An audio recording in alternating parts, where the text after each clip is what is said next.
Dawnbringer, Book 4, Chapter 15, At the Heart of Darkness.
To confront the heart of darkness now, all we have is our weakness. No longer can we wield the light as a weapon.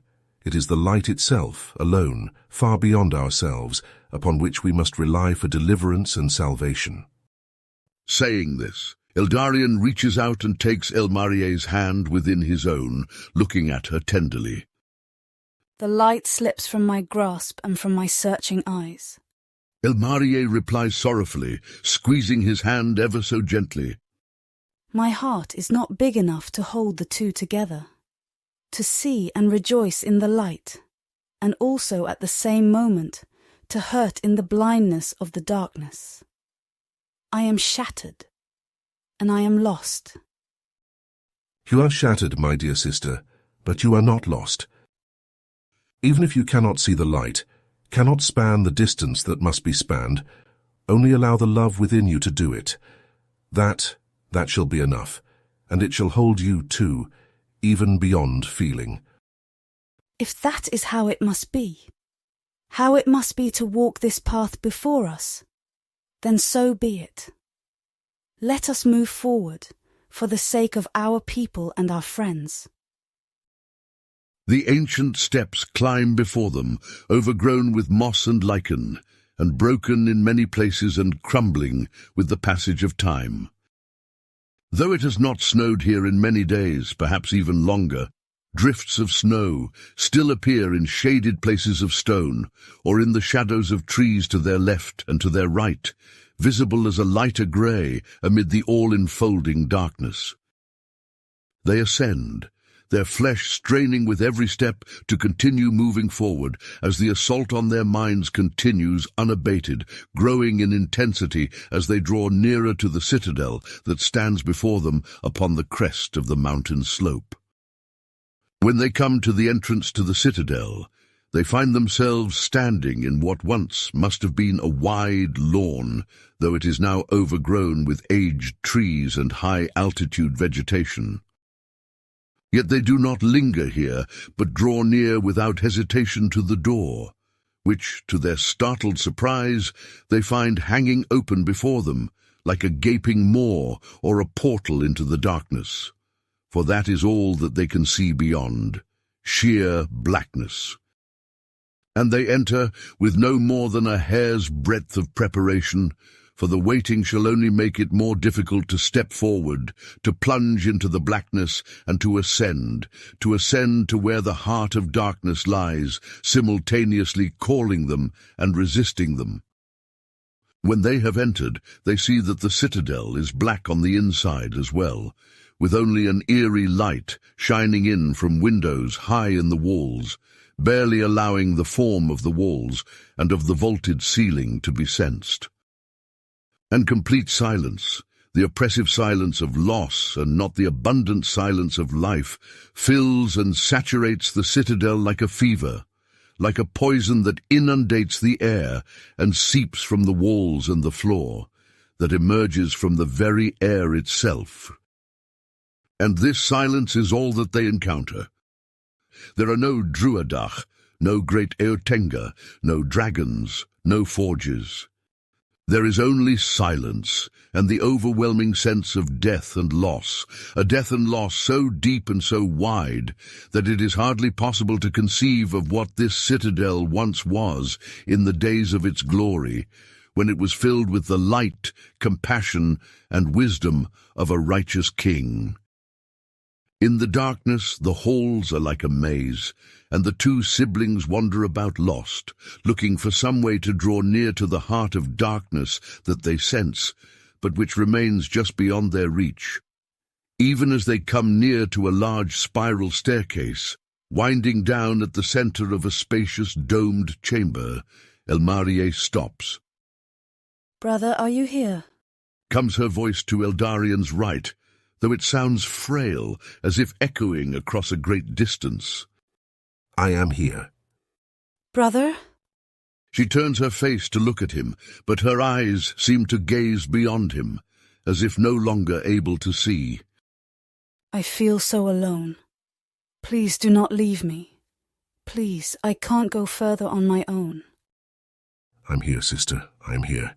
He says, reaching out and touching her cheek. Her flesh is hot as though fevered, and sweat beads upon her face. "Is that you?" "Yes, it must be you," she whimpers. "But why can't I see you, or hear you, or feel you?" It is I, affirms Eldarian gently, stepping close to her, as if the proximity of his body to hers could break through the dark clouds enshrouding her. "Is that you, Ta? Are you here?" she whispers, continuing her mysterious dialogue. "I want you. I need you.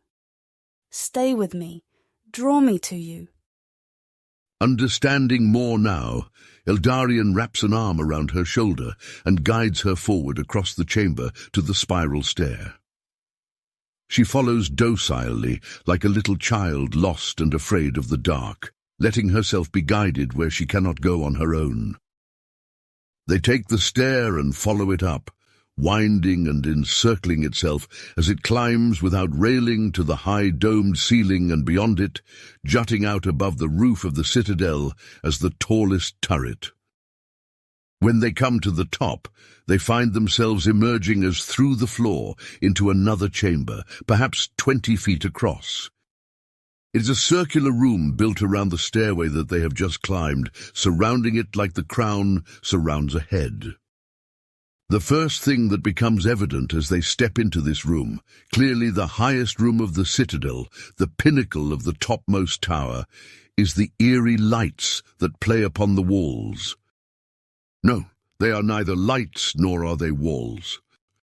Eldarian looks around and realizes that he is looking into numerous windows that cover the entire circumference of the circle, the entirety of the walls, from floor to ceiling, with the exception of the vertical joints connecting the panel of one window to the panel of another. And these windows are not of transparent glass, gazing out into the darkness. They appear to be of crystal like diamond, though now dark and murky, as if filled with black smoke. But within their depths play ghostly images, as if a rehearsal of some dark deeds of the past, or some regrets never shared and surrendered, which have locked the figures in a ceaseless cycle of shame and a burden that never moves beyond the self to another. But Eldarian realizes that is exactly what they are. As if giving some visible manifestation to what he and Elmarie feel, these images, polluting what must once have been a chamber of utter crystalline light, gazing forth with wide-seeing windows upon a land bathed in light, are now the horrors of all the things that hurt human hearts and stir in them terror, loss, and despair.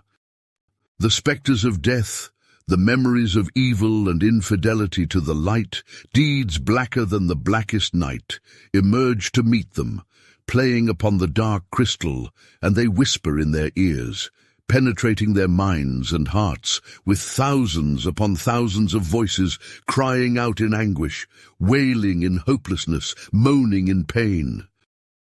And among the many scenes that play out before them, they see their own selves too, their own reflections looking back at them, but distorted out of proportion, showing only the evil and ugliness that they have done, and painting their features black and abhorrent. Elmarie takes a step forward, raising her hands as if to challenge a foe, and looks about the chamber, her eyes appearing to take in all the details that are here presented before her. Then she says, "Where are you, crafter of wickedness and fashioner of evil? Where are you, petty lord of darkness?" Her voice vibrates with emotion, as if being torn in two in this moment, as is her heart itself. Then, a moment later, Eldarion feels her gaze rest upon him, even though she does not turn to face him. "Stay with me," she whispers. "Stay with me." And then, as if by some mysterious summons, the ghostly images, the dark portrayals, the lingering memories of shame and evil detach themselves from the crystal surrounding and stream forth like smoke blown on a strong wind, and assail Eldarion and Elmarie, invading their minds and crushing their hearts. Bracing themselves against the impact, they remain standing, though the air is knocked from their lungs and their flesh trembles. And for a long, anguishing period, neither knows how long it is, the evil that they have beheld externally surges into them and through them, carving its way violently through their interior consciousness, joined together now again, as it had been in the absorbing of the dragon's darkness. But what they absorb now, what they bear, is so much more. And even if they bear it, it slips beyond them, as if they are only conduits for it to escape from the place in which it has been imprisoned by the malintent of the artificer of this terrible war, and to channel anew to the place to which it is meant to flow, free and unhindered. And then, in a moment of deepest insight, Eldarion sees a blazing light of utmost intensity burning at the center of his consciousness, like the first star in a black firmament, or like the sun through stormy clouds. He understands what must happen. In the next moment the flash of light is gone, but the certainty lingers. He turns to look at Elmarie, who stands before him, but this is not truly necessary, for their hearts are so conjoined now that he sees her and is aware of her in the communication of the spirit. And it is there that their hearts both turn to face one another, and together turn beyond, toward the unseen light that lies beyond the darkness, turn in the gesture of oblation to offer the sacrifice that must be offered to break the stranglehold of darkness upon the people of Telmerion. The sacrifice must be twofold, though only one, both death and life, two sides of the same mystery, though giving way to endless life. Both must live, for they are loved and created for life, and yet both must die to carry on the mystery of life on both sides of death. And the promise of a kingdom of peace shall thus, and only thus, be established by being grounded on a love both temporal and eternal, a love rooted in the beauty of the earth redeemed, and a love fulfilled in the joy of eternity, where all shadows shall pass away. Elmarie's heart pleads, therefore, in the silent cry of its inmost aspiration, and Eldarion hears her as if his own inner voice. "Let me go to him now. Let me go to him, carrying the darkness and anguish of our world, carrying the memories of the fallen, their guilt and their grief, and carrying you, my brother, too. But remain in longing for him, and in the vigilance of a heart in love, and return to our people. Carry the torch of this longing and this hope, this vigilance and this love, and become king of the entire nation, leading them anew in unity and harmony, where before there was division, and in the ways of faith, where before there was ignorance, evil, and forgetfulness." After this, her voice passes beyond recognition, in a cry of the heart that cannot sound in the confines of this life, and Eldarion hears it no more. He feels her being pulled away from him, and the sense of tearing is incredible, so deep and so personal that he feels as if he too shall perish under the impact.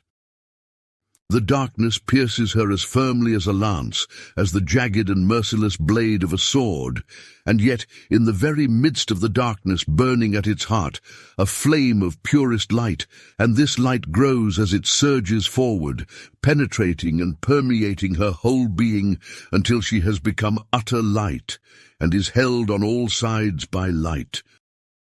And then the darkness is broken. Or rather, it is channeled inward and upward, carried by the two frail human hearts who have surrendered to the light and by the light itself in them and beyond them. This light carries forth all anguish and loss, all guilt and shame, all beauty and ugliness, into a presence in which alone it can be released and healed. Yes, it carries it across the ages, across the wide expanse of time, from which emerges, radiant with light inconceivable, with beauty ineffable, with joy uncontainable and pure, peaceful and full of lightness and wonder undimmed, the one who is called Dawnbringer. And then all has passed, and the darkness has fled away, and in a burst of brilliant colour crystalline light floods in upon Eldarian's senses, bathing his eyes in beholding, his flesh in consoling warmth, and his spirit in joy.